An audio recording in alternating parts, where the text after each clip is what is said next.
कल मैंने स्क्वायर निकालना सिखाया था जब अपने को 3 डिजिट का नंबर दिया हो, लेकिन उसके बावजूद भी कुछ जैसे बच्चों का डाउट है कि सर थोड़ा सा कैलकुलेशन जो है वो थोड़ा सा सिखा दीजिए। जो शॉर्टकट मेथड है, जब हम किसी भी 2 डिजिट के नंबर को अगले 2 डिजिट के नंबर से हम मल्टीप्लाई करते हैं, हम एक लाइन में आंसर कैसे लाएंगे।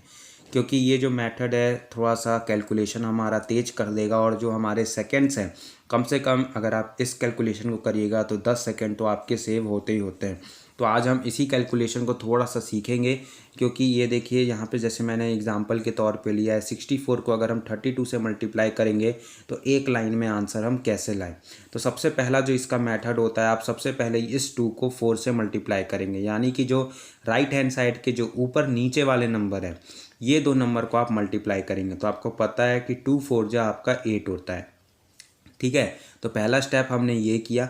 फिर उसके बाद हमको क्या करना है कि क्रॉस मल्टीप्लिकेशन करना है, यानी कि 6 को हम 2 से मल्टीप्लाई करेंगे और फिर हम 3 को 4 से मल्टीप्लाई करेंगे। तो जैसे ये क्रॉस मल्टीप्लिकेशन पे जाएगा। ठीक है, तो आपको पता है कि 6 को जब 2 से गुना करेंगे तो वो 12 आता है, और जब 3 को जब 4 से गुना करेंगे तो वो भी 12 आता है। अब इसको क्या कर देना है, जोड़ देना है। तो आपका जो क्रॉस मल्टीप्लिकेशन में जो आया, दोनों को मल्टीप्लाई करने के बाद उसको क्या कर देना है, आपको जोड़ देना है, यानी कि ऐड कर देना है। तो आपका क्या आया नंबर 24।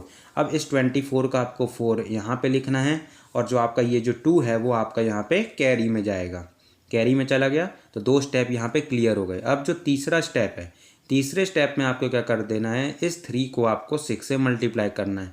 तो आपको पता है कि जब आप 3 को 6 से जब गुना करेंगे तो आपको आएगा 18, और 18 और ऊपर जो 2 का कैरी था 18 और 2 आप जोड़ दीजिएगा तो आ जाएगा 20।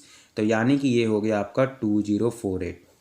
तो ये एक लाइन में ये जो है आपका आंसर आ जाएगा। तो देखिए मैं फिर से बता देता हूँ कि हम यहाँ पे हम समझ क्या रहे हैं। देखिए, क्योंकि हमको जैसे बहुत जल्दी कैलकुलेशन करना होता है एग्ज़ाम में, या फिर किसी भी आप कॉम्पिटिटिव एग्ज़ाम दे रहे हैं तो कोई सा भी 2 नंबर के बीच आपको मल्टीप्लाई करना है, तो जो कैलकुलेशन है वो थोड़ा सा लेंदी हो जाता है जब आप स्टेप बाय स्टेप करें। लेकिन यहाँ पर मैंने एक लाइन में लाने की कोशिश की।